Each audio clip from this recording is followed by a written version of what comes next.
Eu quero pregar nessa manhã sobre a simplicidade de Cristo. Acredito ser um fator importante a ser resgatado no nosso meio, para que possamos servir o Senhor dentro do seu plano original para nós. Segunda carta de Paulo a Coríntios, capítulo de número 11, versículo de número 2. Se tiver alguém aí do seu ladinho que não tem uma Bíblia, dá uma olhadinha aí, vê se tem alguém sem Bíblia. Você convida essa pessoa para ler contigo a palavra de Deus. Diz assim o versículo de número 2: porque eu estou zeloso de vós com o zelo de Deus, porque vos tenho preparado para vos apresentar como uma virgem pura a um marido, a saber, a Cristo. Mas eu temo que, assim como a serpente enganou a Eva com astúcia, assim também sejam de alguma sorte corrompidos os vossos sentidos, e que se apartem da simplicidade que há em Cristo. Amém? Olha o temor de Paulo. Versículo 4: porque se alguém pregar outro Jesus que nós não temos pregado, ou se recebais outro Espírito que não recebeste, ou outro Evangelho que não abraçaste, com razão sofrereis. Amém? Até aí, oremos. Espírito Santo, te damos liberdade nessa manhã uma vez mais. Queremos ouvir a tua voz. Fala-nos ao coração, Pai. Tens liberdade para tratar o nosso íntimo, para mover-se sobre a nossa integridade. Quebra-nos, refaz-nos. Nós estamos aqui, Senhor, para estar nas tuas mãos. Queremos ouvir a sua voz, queremos entender os teus caminhos, os teus preceitos.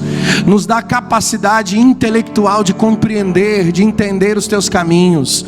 Nós te damos liberdade, Espírito Santo. Toma esse ambiente, toma o coração, a mente, os sentimentos e os pensamentos da tua igreja e leva cativo ao seu trono, Senhor. Fala conosco, Espírito Santo. Nós te damos liberdade nessa manhã. Amém e amém, Jesus. Amém? Pode sentar. Se você for aplaudir a palavra, glória a Deus.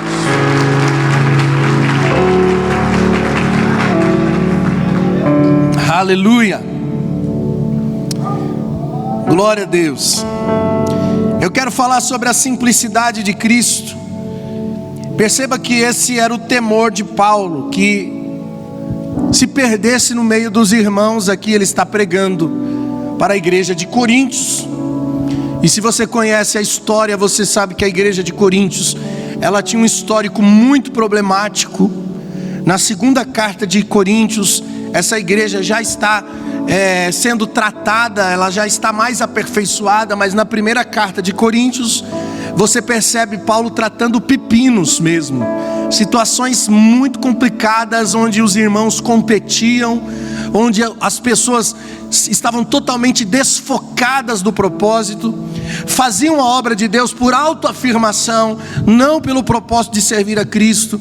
Então Paulo, ele vem tratando essa igreja, e agora na segunda carta ele está preocupado que essa igreja tratada se perca desse tratamento. Essa igreja que outrora estava desalinhada, ela volte a estar desalinhada. Então ele se preocupa com um fator, o fator mais importante, e talvez o fator que nos leva a desfocar-se do propósito original de Deus, é o fator da simplicidade. E ele diz: eu temo que vocês se percam da simplicidade. E perceba que Paulo fala de um engano da serpente. E o objetivo desse engano, o objetivo é nos afastar da simplicidade que há em Cristo. A obra do diabo, a obra da serpente contra a minha e contra a sua vida não é desviar você da igreja, não é tirar você do meio da congregação, não é fazer você deixar de ser crente. Não, o objetivo da serpente é fazer com que você perca a simplicidade que há em Cristo. Porque há muitos no nosso meio que, embora carreguem uma placa, embora carreguem um título, um rótulo de evangélico, já não tem a simplicidade que há em Cristo e está fora do plano de Deus do mesmo jeito. Eu costumo dizer que eu não tenho bandeira religiosa, eu não tenho bandeira evangélica, porque eu acredito no Deus da Bíblia. Eu acredito no propósito de Deus para nós através das Escrituras. E isso não fala de religião, isso não fala de denominação, isso não fala de uma placa, isso fala de um propósito eterno e existencial. Porque a palavra de Deus, ela existe, coexiste há muito tempo e vai continuar existindo, porque passará o céu, passará a terra, mas a palavra não passará. E a palavra é a voz profética de Deus, e ela se renova a cada manhã, porque é uma palavra viva. Eu creio na palavra viva, eu não creio na religião. Então nós precisamos perder essa mentalidade religiosa, que se eu descer as águas do batismo, se eu virei evangélico, se eu frequento uma igreja, pronto, minha vida está salva, eu estou na presença de Deus, eu estou certinho. Que você não está. A palavra é munida de princípios e ela é munida de valores, os quais nós devemos atentar, nós devemos seguir, nós devemos viver.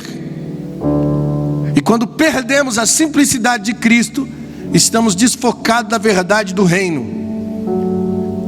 Perceba que ele também fala sobre um outro Jesus que está sendo pregado, que está sendo anunciado. Ele diz: olha, cuidado, porque se tem um outro Jesus diferente sendo apresentado, se tem um outro evangelho diferente sendo apresentado, se tem um outro espírito a qual nós não ministramos sendo ministrado, cuidado, vocês vão sofrer a causa. Ou seja, pode ser a religião que for, mas se não é a original, se não é a raiz, se não é o verdadeiro, você vai sofrer. Então a gente tem que se preocupar muito com a base. A base é a coisa mais importante para nós. Nós nunca podemos perder a base, a raiz do evangelho, o centro, o foco. E através de outro Jesus sendo pregado, muitas pessoas estão se perdendo. Através de um outro evangelho sendo pregado, aí você fala assim: a igreja evangélica está crescendo no mundo, no Brasil e no mundo. Mas a pergunta será se não é um outro Jesus, um outro evangelho e um outro espírito? E quando chegamos à conclusão, e a gente só pode chegar na conclusão pelo conhecimento das Escrituras, porque é pelo conhecimento que você compara o santo e o profano, que você sabe a diferença. E pelo conhecimento, quando você olha e discerne, você diz: cara, estamos perdidos. Isso sugere buscar um ajuntamento de um novo senso missional, de novos recrutas, obreiros, líderes, homens e mulheres de Deus, que caminhem na base, que caminhem na raiz do verdadeiro, que vem para desconstruir o falso e reconstruir o verdadeiro, para que nós vivamos de fato um grande avivamento. Porque talvez não é um avivamento que nós estamos vivendo, mas um animamento. Eu não estou sendo pessimista, eu estou sendo realista.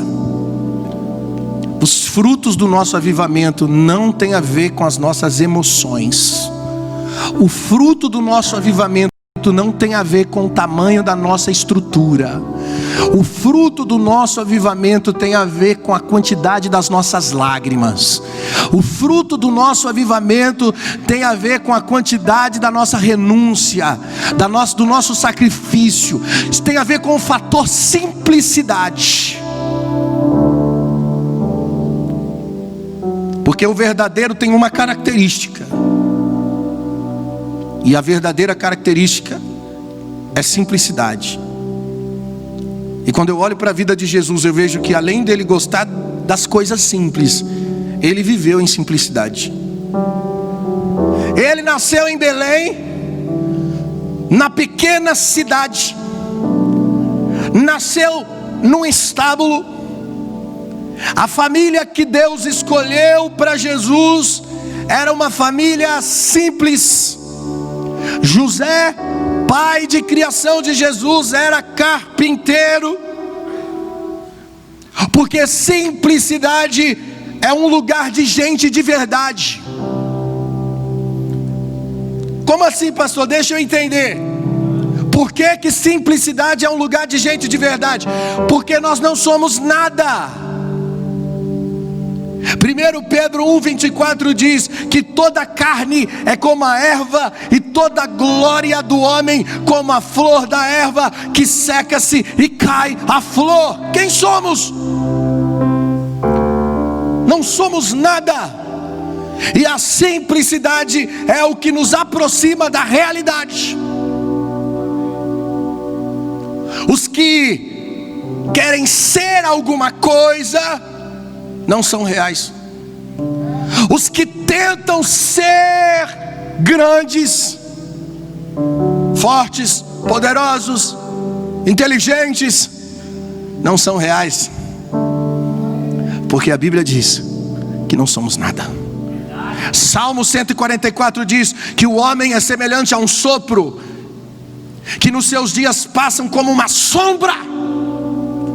Tiago 4,14 diz: vocês não sabem o que acontecerá no dia de amanhã. Vocês não conhecem o que é a vida, porque vocês são como a neblina que aparece e daqui a pouco, com um pouco de tempo depois, se dissipa. Sabe quando nós entendemos que não somos? Quando a gente para um pouquinho para pensar: gente, nós não somos nada. Quando estamos num velório, quando alguém que adoece do nada, e você diz: mas ontem essa pessoa estava bem, de repente morreu. Como assim, gente? A vida passa. Por isso que Jesus ama a simplicidade, porque ela nos aproxima da realidade. Ele gostava de lugares simples e de pessoas simples. Ele cresceu em Nazaré, e Nazaré era uma vila insignificante da Galileia. Ela nem é mencionada no Velho Testamento, e não é mencionada nos escritos do historiador Flávio Joséfo e de nenhum outro rabino judeu. Porque Nazaré era uma pequena cidade tão insignificante, onde Jesus escolheu viver e crescer. Sabe o que eu entendo? Que Deus escolheu ser glorificado no simples. Filipenses 2,4 diz: cada um cuide não somente dos seus interesses, mas também dos interesses dos outros. Seja a atitude de vocês a mesma que de Cristo, que embora sendo Deus, não considerou ser igual a Deus. Era algo que ele deveria se apegar, mas não. Ele se esvaziou a si mesmo, vindo a ser servo, tornando-se semelhante aos homens, sendo encontrado na forma humana, humilhou-se a si mesmo, foi obediente até a morte, e até a morte de cruz. Deus escolheu ser glorificado no simples. E qual que era o sentimento da simplicidade? Paulo diz: haja em vós o quê? O mesmo E qual que era esse sentimento? Ele não teve por usurpação ser igual a quem? Deus. Antes fez o quê? Se esvaziou. Assumiu a forma de quê? De servo. Isso é ser simples. Tudo que Jesus falou, os lugares que ele andou, a forma como ele se relacionou com pessoas, tudo nos ensina sobre simplicidade. Pastor, o que seria então uma vida simples? É aquela que está fundamentada naquilo que é suficiente. Veja o que se aprende no discipulado de Jesus. Eu venho para a escola de Jesus e ele tem uma matéria, Mateus 11:29. Ele diz assim: ei, tomem sobre vocês o meu jugo, aprendam de mim, venham para o discipulado, pois a matéria é a seguinte: eu sou manso e humilde de coração, então vocês encontrarão o descanso para as vossas almas. Qual que é a matéria? Humildade e mansidão. O que é humildade? A gente confunde muito essa questão da humildade. Uma vez eu estava ligado numa emissora de rádio e tinha uma vinhetinha e ela tocava o seguinte: fulano, apóstolo fulano de tal, ungido com os dons do Espírito Santo, usado na cura, no milagre. Falou várias características do cara lá. De repente, a humildade é a sua marca registrada. Aí eu falei: cara, humildade é uma virtude que quando você reconhece que tem, você já não tem. Então o que é humildade? É quando você não cria um conceito sobre si que vai além daquilo que é a realidade. Quando você não tem nenhum conceito elevado sobre si mesmo, isso é humildade. Quando você é manso, porque a mansidão é o que testifica a humildade. Mansidão é quando você não busca nada para você, você não está correndo por você. Isso é uma pessoa mansa. Não busca ser favorecido em nada, além de ser servo do outro. Como que é um cavalo manso? Ah, pastor, você vai me comparar com um cavalo? Não, o cavalo vive para servir. Como que é um cavalo manso? Ele obedece. Vai para a direita, vai para a esquerda, vai. Anda, ele anda. Para, ele para. Agora, você já viu um cavalo selvagem? É perigoso, não é? Tem que ser um profissional para amansar um cavalo selvagem. Sabe o que é humildade? Mansidão. Mansidão é você estar sempre disposto a ser o cavalo de qualquer um. E aí você diz assim para mim: está amarrado, eu não quero. Porque você não tem mansidão e nem humildade. Quem falou para você que o evangelho te chama para ser Master Blaster Mega? Mentiu. É outro Jesus, é outro evangelho, é outro espírito diferente. Você está sendo enganado. Esse evangelho, o genuíno, o verdadeiro, me ensina a apanhar e dar outro lado. Andar uma milha não, andar duas. Pegar a minha capa não, eu dou também a túnica. É servir com mansidão. Agora, se humildade é não ter nenhum conceito elevado sobre si, logo também é mansidão. Porque você, manso, não gasta energias buscando coisas para você.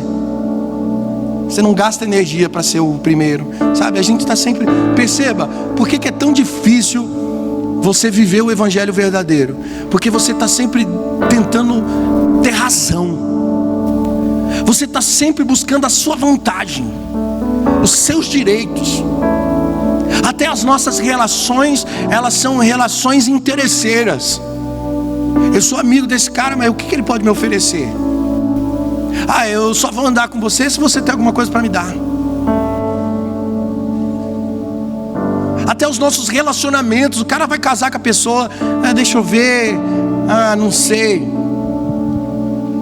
Tem pais que ensinam errado os filhos. Fala, você não vai casar com aquele Zé Ninguém, porque não tem um emprego, porque não tem uma profissão, porque não tem. Tem que arrumar um homem que tem dinheiro. Não é assim? Nós aprendemos isso porque está na nossa natureza interesseira e caída. Não valorizamos pessoas, valorizamos coisas. Por isso que as nossas relações são deturpadas, são cansativas, são destrutivas. Elas terminam. A gente está sempre renovando o nosso ciclo.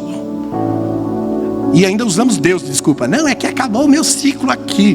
Mentira. Você arrumou confusão. Você não tem perdão no seu coração. Você carrega mágoa. Você carrega rancor. Você não sabe viver com as pessoas. Você é intolerante. Então você usa o nome de Deus para dizer que acabou um ciclo.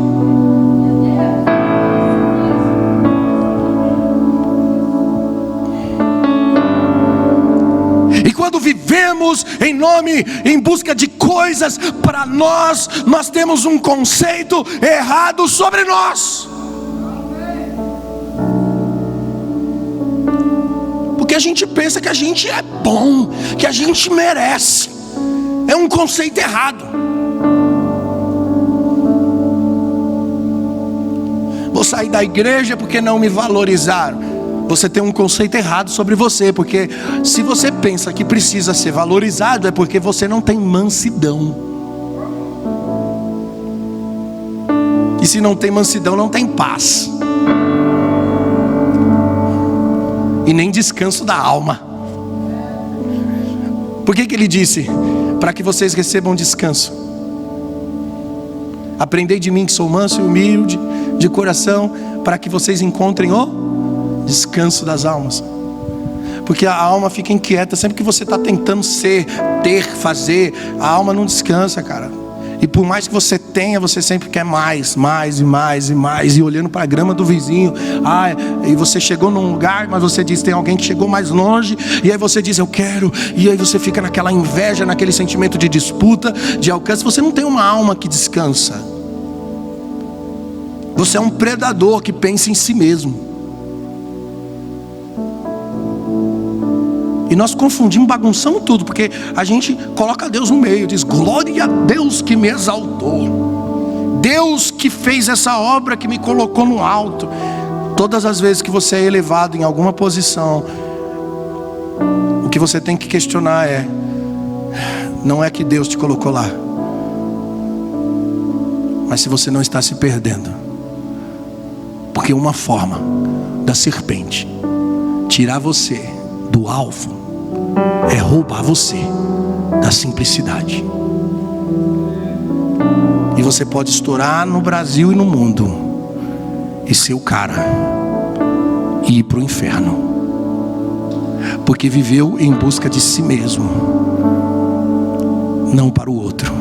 Você entende isso? Então para o diabo tanto faz se você tem 300 mil seguidores no YouTube, se você está arrebentando no Instagram, se você é reconhecido e conhecido no Brasil e no mundo, se a sua igreja está bombando, se você tem um ministério poderoso, forte e está acontecendo, porque tudo isso pode ser apenas estético, físico, mas espiritualmente é vago, é vazio e não tem lugar na eternidade.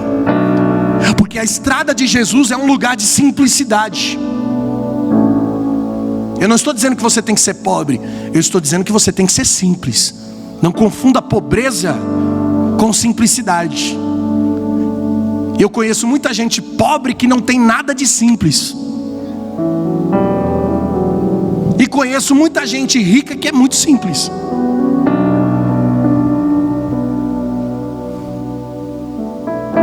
Eu não estou dizendo que você não tem que ter nada.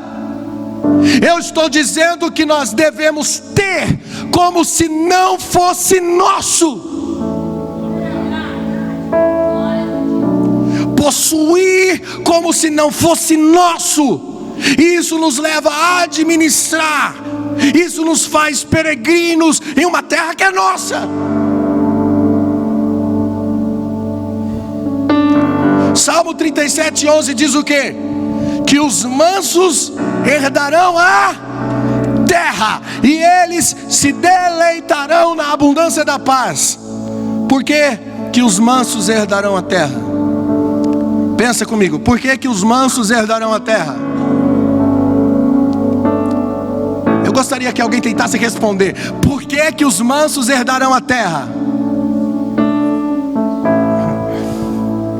Porque eles não estão buscando por uma.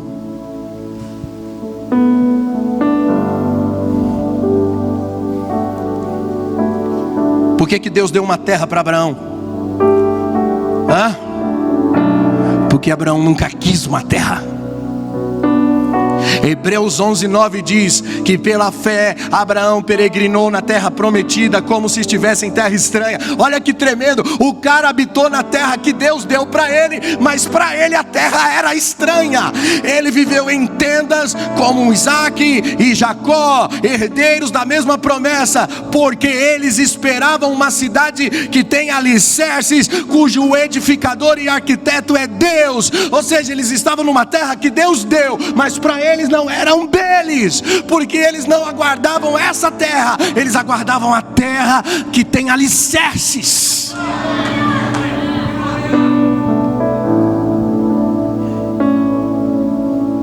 É ter como se não tivesse.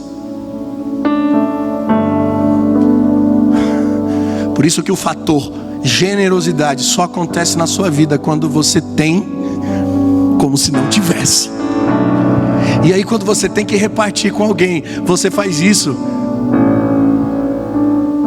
naturalmente, porque eu tenho, não, eu não tenho. É como se eu não tivesse.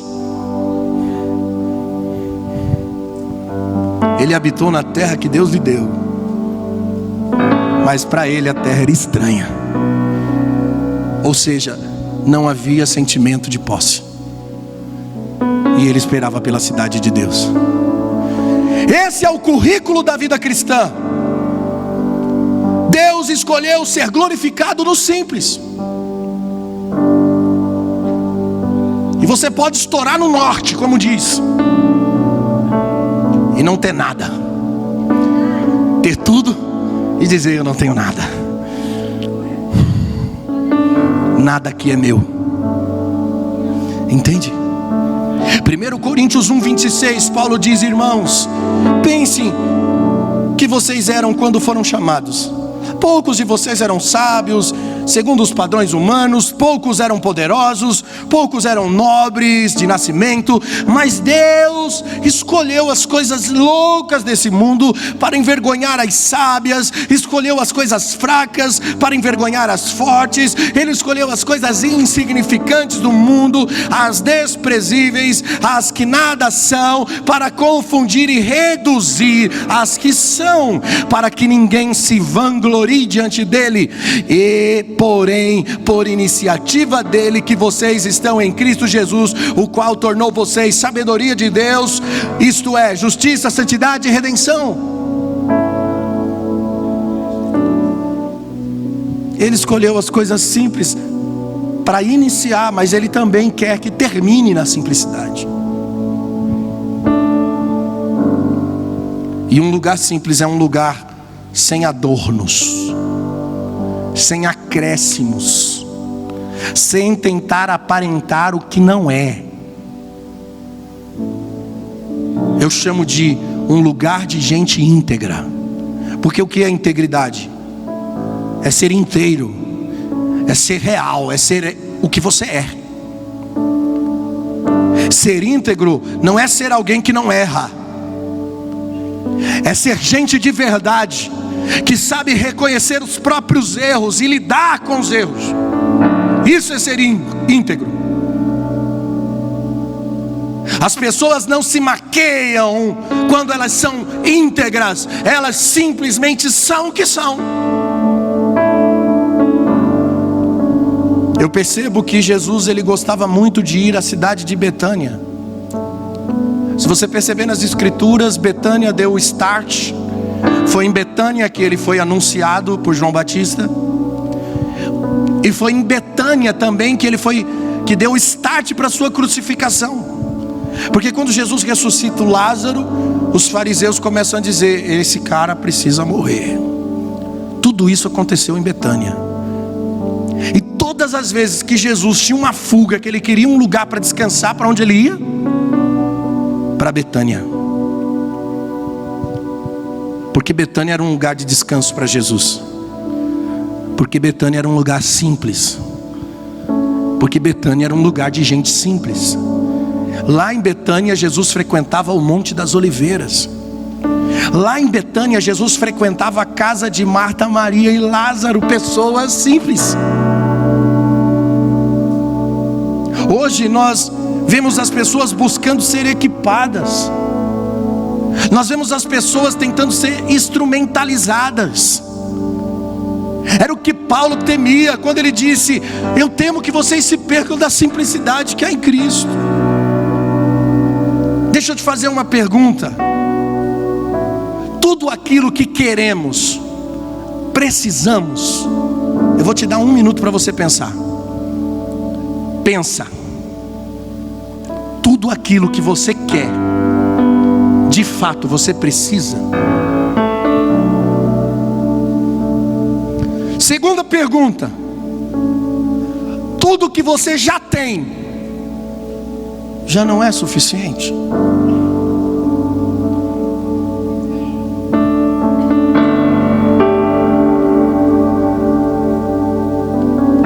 Muitas vezes somos traídos pelos nossos próprios ideais. Eu vou explicar. As pessoas se iludem nos seus ideais.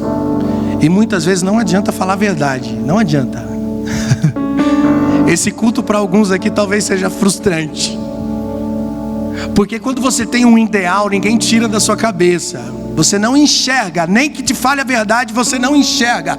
A verdade se torna para você chocante, por causa da ilusão que você criou.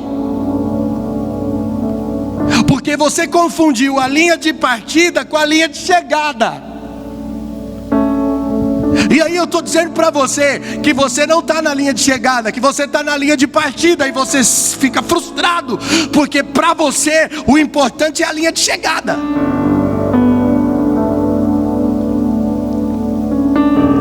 Ser idealista demais é perigoso demais. Eu não estou dizendo que você tem que ser pessimista.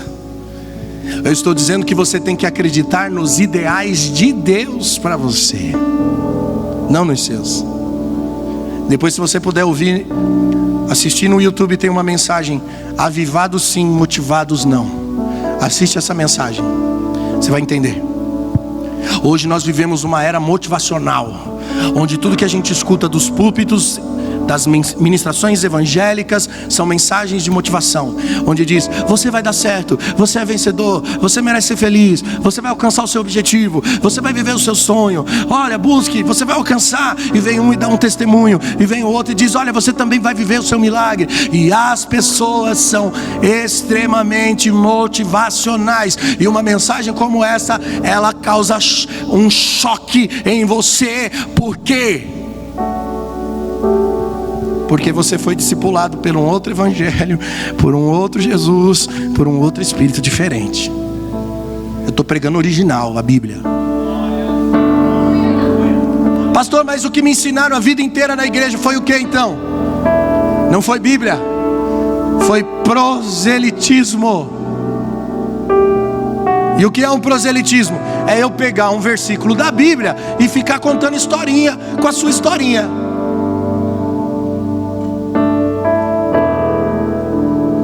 Qual que é a sua necessidade? A muralha vai cair, o gigante vai cair. Isso é prosélito, para motivar você. E aí você não cresce na palavra, não cresce no conhecimento, não cresce na graça e não cresce no espírito. Não, mas eu fui numa igreja aí, pastor, que os irmãos pulavam, rodopiavam, dançavam, caía no poder de Deus. É um outro espírito diferente.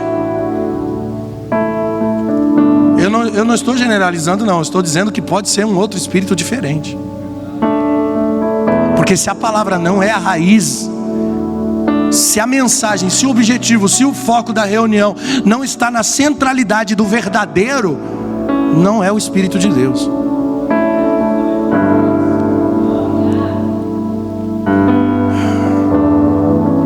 Eu quero despertar você a ser uma pessoa simples, de simples começos, para que você entenda que estamos na linha de partida e não na linha de chegada. Nada nasce grande e nem pronto. E isso, para chegar lá, depende do fator simplicidade. Olha o exemplo de João Batista.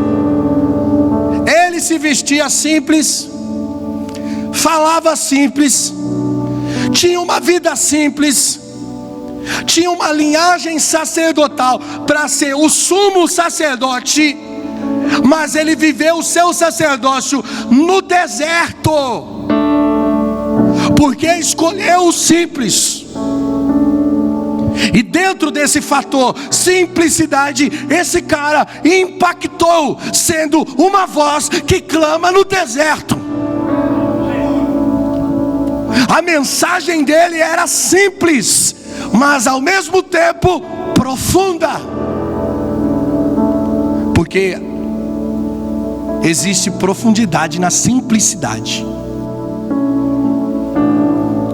O evangelho, ou melhor, o evangélico, ele é tão anti-simplicidade que ele prefere ir embora do culto com dúvida do que perguntar. Pastor, não entendi. Porque se ele perguntar, as pessoas vão pensar que ele não lê a Bíblia. Essa é a preocupação dele.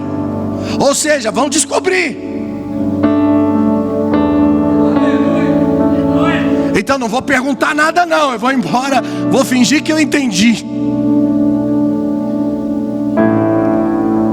Porque vive preocupado com a autoimagem. Nós precisamos viver nesse lugar simples, que ao mesmo tempo é profundo. Pergunta, irmão. Pastor, não entendi. Pode fazer as perguntas mais simples e mais difíceis, mais cabulosas do mundo. Não tem problema. Semana passada em Guarulhos eu fiquei quase 1 hora sentado com um senhorzinho de idade, conversando, e ele me perguntando as perguntas mais difíceis de responder. Eu disse, isso é simplicidade. Não, mas a gente tem medo, não que vão pensar de mim, né, que eu não leio a Bíblia. Jesus gosta de lugares simples, porque lá estão os verdadeiros amigos. É nos lugares simples que ele encontra o tipo Marta, Maria e Lázaro.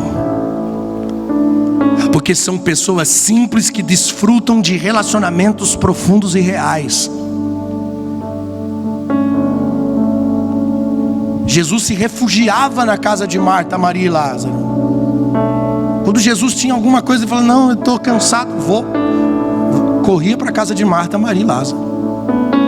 Tinha vezes que Jesus deixava a multidão, ia para a casa de Marta, Maria e Lázaro, porque eles eram pessoas reais. Eles não criavam performance, eles não criavam personagens, eles não tinham uma expectativa ilusória em Jesus.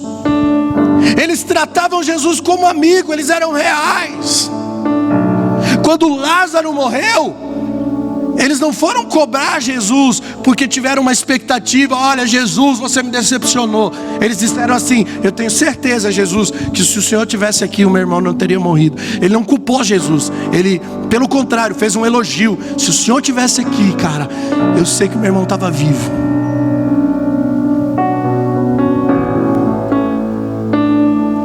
João 11:5, a Bíblia diz que Jesus amava Marta, a irmã dela, e Lázaro. Jesus não amava só Maria, como muita gente diz que a Maria era a especialzinha de Jesus. Não, a Bíblia diz que ele amava a Marta, a irmã e Lázaro, porque Jesus amava amigos.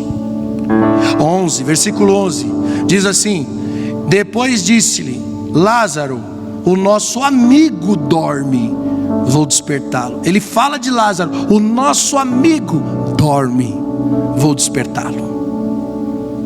Jesus não amava um mais do que o outro. A Bíblia diz que ele os amava, e não existia melhor ou pior. A gente tem uma mania de ficar comparando Marta e Maria nas pregações, não é? Você já ouviu pregações de pessoas que comparam Marta e Maria? Tem que ser Maria, não é ou não é? Mas eles eram pessoas reais, mesmo que sendo diferentes, tinham os mesmos valores para Jesus. Eles eram de verdade, e Jesus gosta de estar com gente de verdade. Marta, a zelosa; Maria, a contemplativa; Lázaro, o companheiro, o cara que senta na mesa com Jesus e fica ali batendo papo. Eles eram diferentes, mas tinham o mesmo valor para Jesus.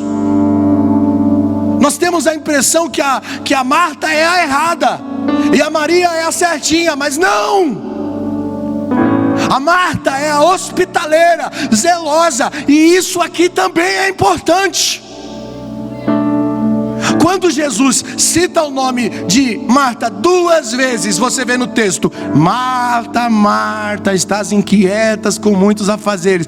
2 vezes, isso significa algo profético, porque quando Deus chama o nome de alguém por 2 vezes na Bíblia, tem um propósito espiritual.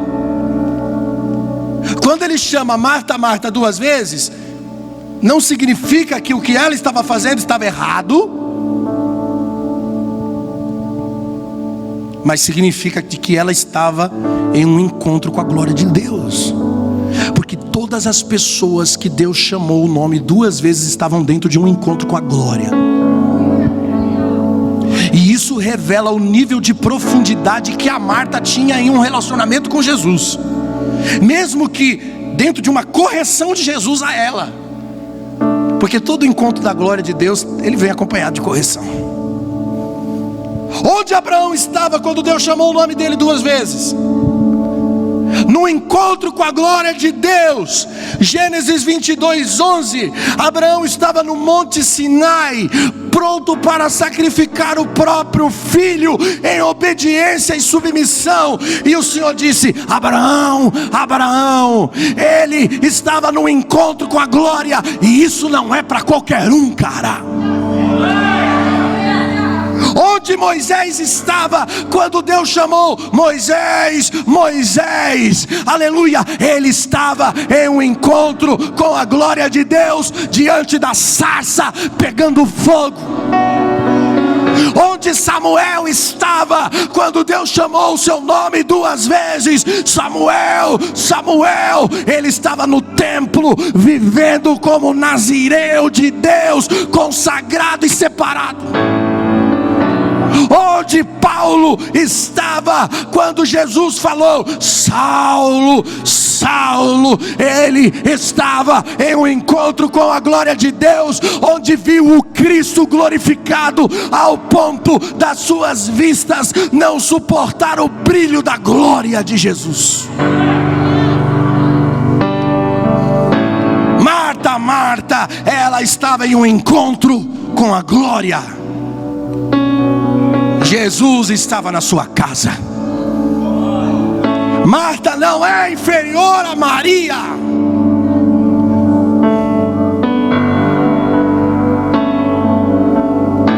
Não, pastor, mas ela não tem fé. Claro que tem. Ela representa a fé. Quando Jesus vai a Betânia para ressuscitar o Lázaro, quem é que vai correndo até Jesus? Quem? Marta. Não a Maria, mas a Marta.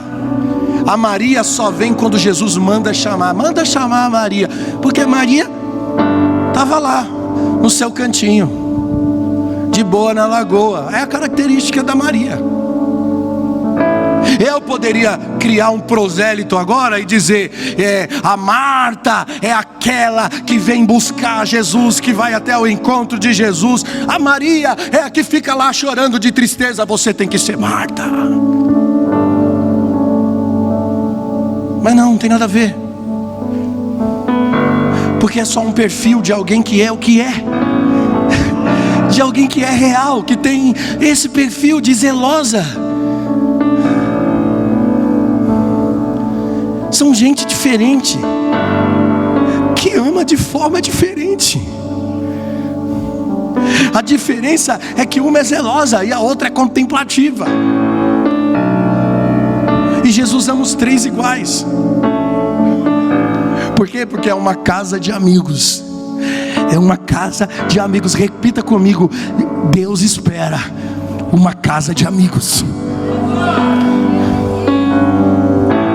Entende o que Jesus disse aos seus discípulos em João 15:15? Ele diz: eu não vos chamo mais de servo, porque o servo não sabe o que faz o seu Senhor, mas eu vos chamo de amigos, porque tudo quanto ouvi de meu Pai eu faço vocês conhecerem.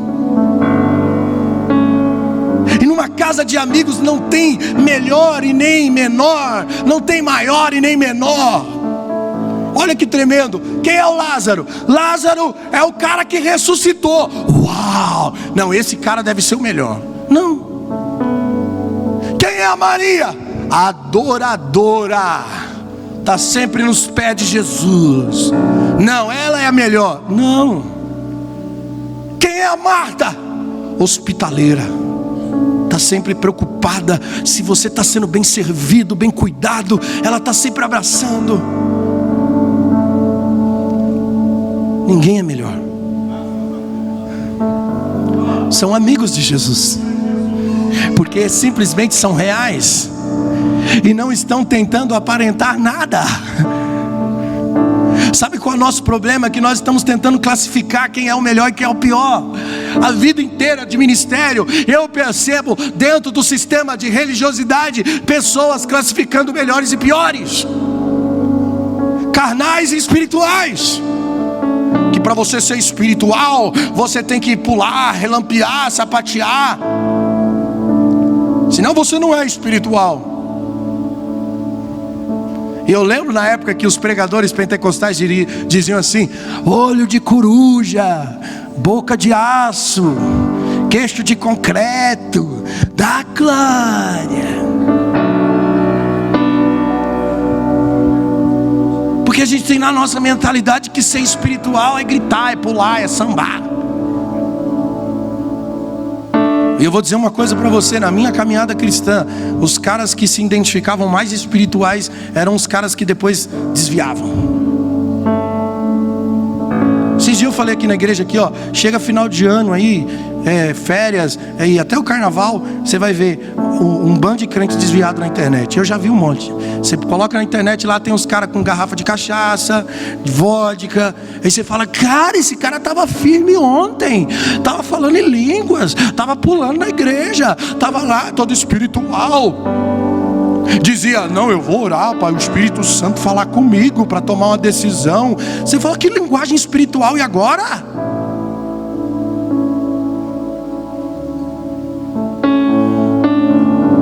Porque o que me define ser espiritual não tem a ver com movimentos. Vamos se emocionar na presença de Deus? Vamos, glória a Deus, a gente tem que se emocionar mesmo. A gente é alma, é sentimento. A gente tem sentimento, tem emoção. Mas a gente tem que entender que a consistência do nosso cristianismo está na realidade de quem nos tornamos. E isso sugere transformação. Por isso nós devemos, irmãos, parar de rotular as pessoas.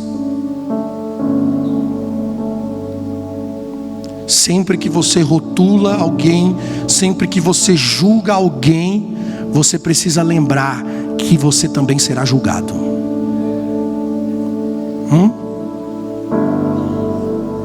Sempre que você aponta o dedo, tem alguém que vai apontar para você depois. Somos apenas diferentes. E quer saber, às vezes é no diferente que nós encontramos o que nos falta. Porque o universo que Deus criou, ele é relacional e também complementar. Tudo que Deus criou se complementa através de um relacionar. Você já viu como o homem é tão diferente da mulher? Não é bem diferente em todos os aspectos? Por quê? Porque esse diferente é complementar e torna dois um. Torna o que é imperfeito sozinho dois perfeitos. Complementa. Tudo que Deus criou é assim. Eu estou falando da ordem original. Não estou falando da bagunça que está teu casamento porque você está fora do propósito. Eu estou falando de como deveria ser, de como Deus criou para ser. Porque se você seguir o Evangelho, irmão, a palavra de Deus é a cartilha da vida. E se você seguir ela, eu te garanto que vai dar certo. Não podemos padronizar pessoas. Uma Marta pode se sentir menosprezada quando alguém diz para ela que ela tem que ser Maria. É ou não é? Pastor, mas não tem um padrão? Tem. Qual que é o padrão? Jesus ama todos. Simplicidade se define em um lugar onde eu posso ser de verdade. Por que muitos jovens preferem estar com os amigos de fora da igreja do que com os da igreja? Por que será? Porque a igreja cria um padrão. E dentro da igreja as pessoas estão fingindo ser o que elas não são. E tentar ser o que você não é cansativo. Não é de verdade. Aí muitos jovens preferem estar com os amigos de fora do que com os de dentro. Eu vou dizer uma coisa para você: é melhor ser liberto pela verdade do que falar a verdade e não ser de verdade.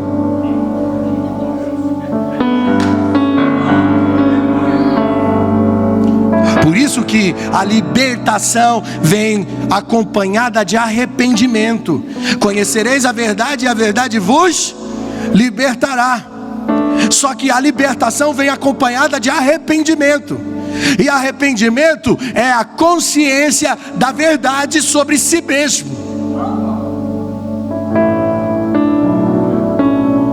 E aí eu conheço a verdade. Que verdade? A minha verdade, a verdade sobre mim mesmo. Quando eu conheço a verdade sobre mim mesmo, é ela que me liberta. Porque você não muda enquanto você não reconhece as áreas de mudanças na sua vida. A verdade me liberta porque ela me revela. Se você descobre que tem bafo, você não vai procurar resolver esse negócio? Não vai? É? Vai chupar uma bala house? Não resolve, né? Vai no dentista. Mas você vai fazer alguma coisa, porque você descobriu que tem mau hálito. Se você descobre coisas dentro de você, quem você é de verdade, sabe, se a verdade do Evangelho aqui, ela fica bem, sabe, revelante para você. E você consegue se autoanalisar e dizer: cara, como eu estou fora disso aqui. Você não vai buscar melhorar. A vereda do justo é como a luz da aurora que brilha até se tornar dia perfeito. Porque essa vereda de justiça é alguém que tem um encontro com a sua verdade. Aleluia. A vida do discipulado é você ter que lidar todos os dias com a sua verdade, mesmo que ela seja um monte de mentira. Por isso nós precisamos construir um ambiente seguro para lidar com o erro do outro.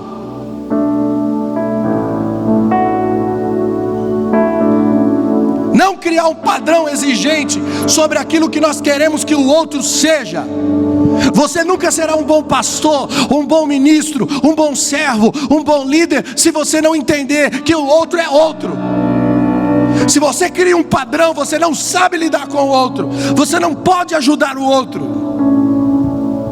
Por isso que está cheio de lugar aí que envergonha as pessoas, excluem pessoas, porque criaram um padrão. Tudo que o Evangelho sugere é que amemos uns aos outros. A cura do outro está naquilo que eu chamo de amor. Porque amamos a Cristo. O que a Bíblia diz, o que Paulo diz, porque amamos a Cristo, porque Ele nos amou primeiro. O amor cura e transforma.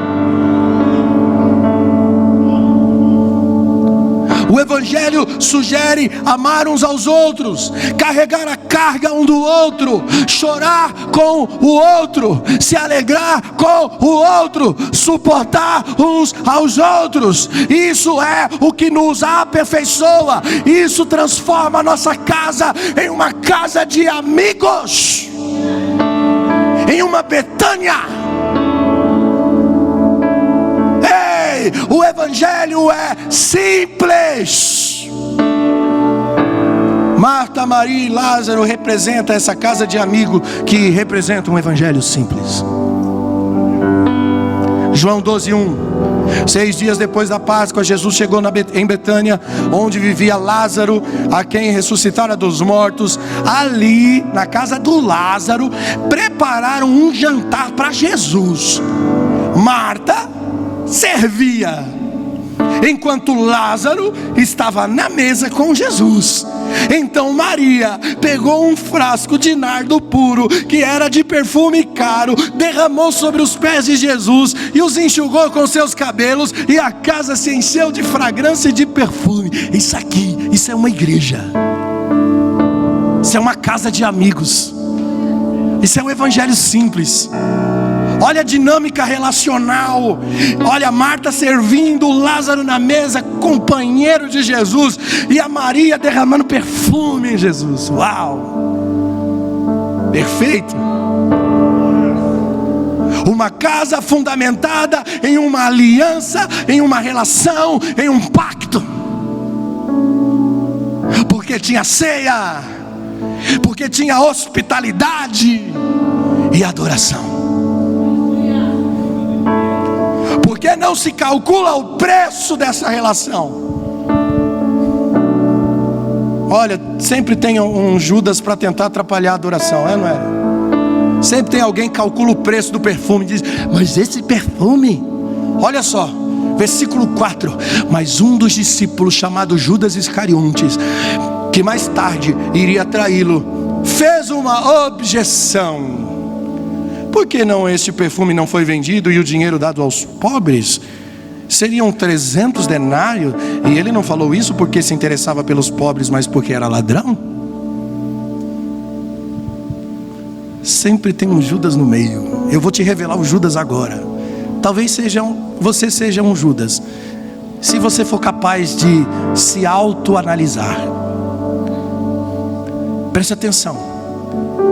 Quando reconhecemos o valor que uma pessoa tem, nós não calculamos o preço. Presta atenção.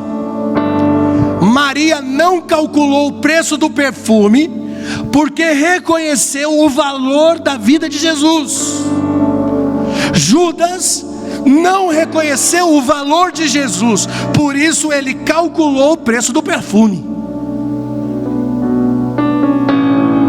Em um lugar onde alguém dá tudo por amor, se descobre quem está pela metade. Por quê? Porque faz objeção. Aconteceu com Judas, aconteceu com Safira e Ananias. Onde alguém dá tudo por amor, se revela os que estão pela metade. em um lugar cheio de revelação, olha só, cheio de significado, um culto perfeito, Marta servindo, Lázaro na comunhão, Maria adorando com perfume, onde tem uma mesa relacional, onde tem uma serva, onde tem alguém derramando vida, porque irmão, se aquele perfume era caro, era tempo de trabalho, era tempo de vida, ela estava derramando vida. De repente tem alguém calculando o preço, fazendo objeção, e usa da falsa religião, o pretexto da famosa obra social, uma linguagem ministerial, mas no fundo não sabe o que é amor. Olha, o dinheiro para servir o pobre, mentira, para encher o bolso do ladrão. Não sabe o que é fraternidade, não sabe o que é ser família. Por quê? Porque simplesmente calculou o preço. E você não imagina quantos Judas tem por aí. Eu vou dizer uma coisa para vocês que estão me assistindo. Eu quero dizer para vocês, irmão, há muita gente, muito Judas que vai pagar o preço diante de Deus. E esses caras são os caras que usam a linguagem ministerial. Vamos servir os pobres, mentira, é para encher o seu bolso, é para si mesmo. Você pensa em si, você não pensa no outro. Não é a obra de Deus, não são pessoas. Você não calcula preço, irmão. Para Deus não calculamos preço. Quem ama não calcula preço.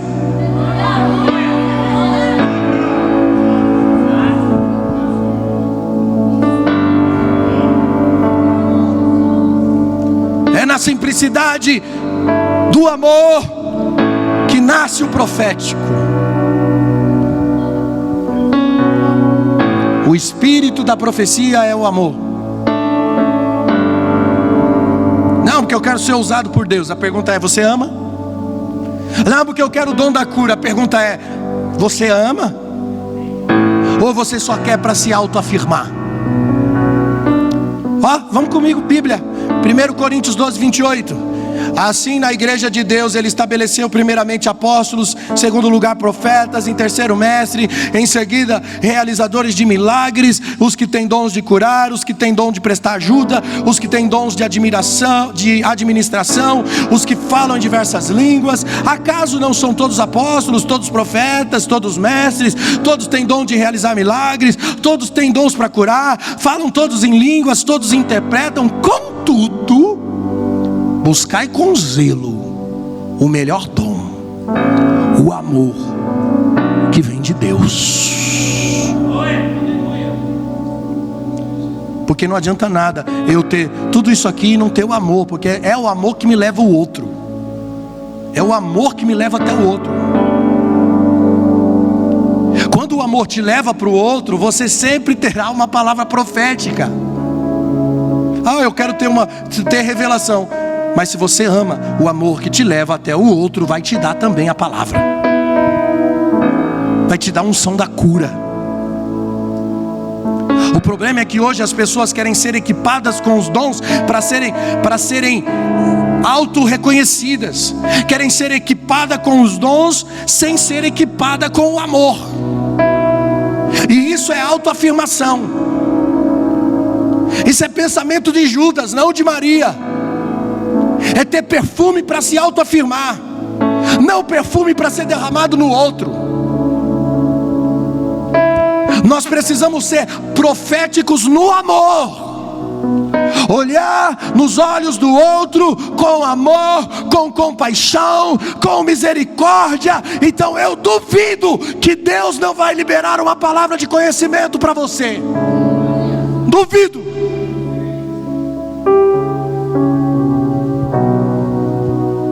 O evangelho é simples, e é estar livres de responder expectativas dos outros. Isso é simplicidade. É amar com naturalidade.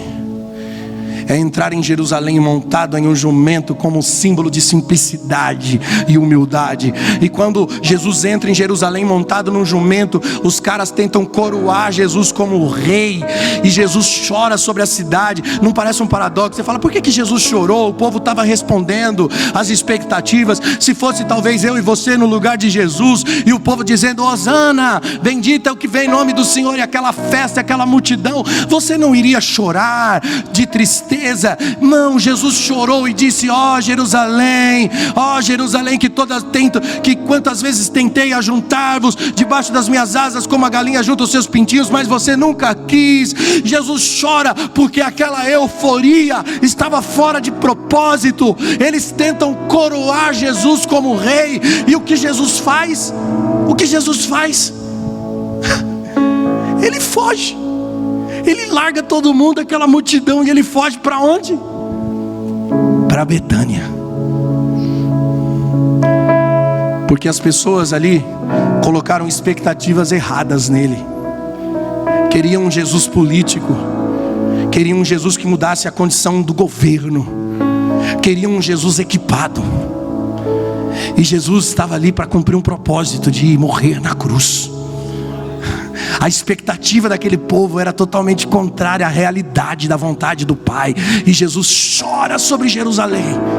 E ele vai para a casa de Marta e Maria. Ele vai para Betânia. Ele vai para um lugar simples, onde as pessoas entendem.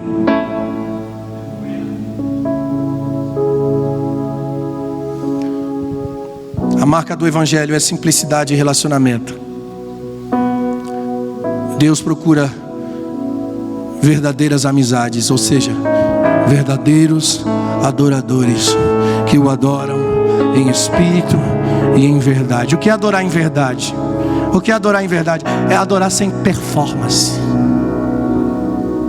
Oh, amantíssimo, sacrossanto, não, sem performance.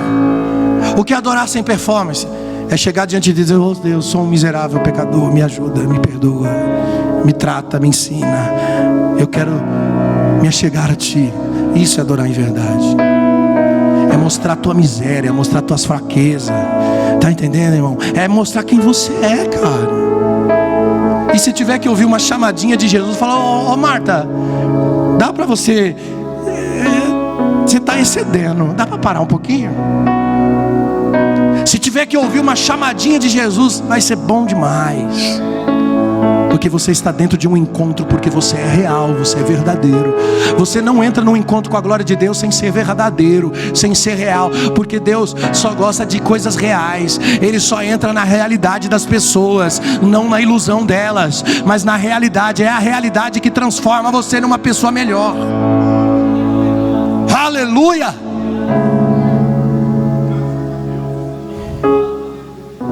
E a Bíblia diz que permanece a fé, a esperança e o amor. Se for transformar Marta, Maria e Lázaro num prosélito, eu poderia dizer Marta, que representa a fé, Maria, que representa o amor, Lázaro, que foi ressuscitado, representa a esperança. O pacote perfeito de uma casa real, de uma igreja viva.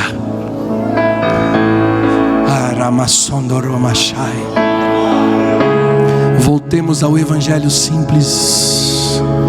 Voltemos ao Evangelho simples. Eu te convido nessa manhã a voltar ao Evangelho simples. Você pastor, você líder, você obreiro da casa de Deus, escute. Olhe para o simples, desfrute do simples. Aproveite os simples começos de uma caminhada com Jesus e desfrute dela. E você verá o que Deus irá fazer através da sua vida, através da sua jornada. Você foi chamado por um propósito, ei! Mas existe uma base, e essa base se chama simplicidade. Fica de pé. Aleluia. Recataraba shondoroma shai.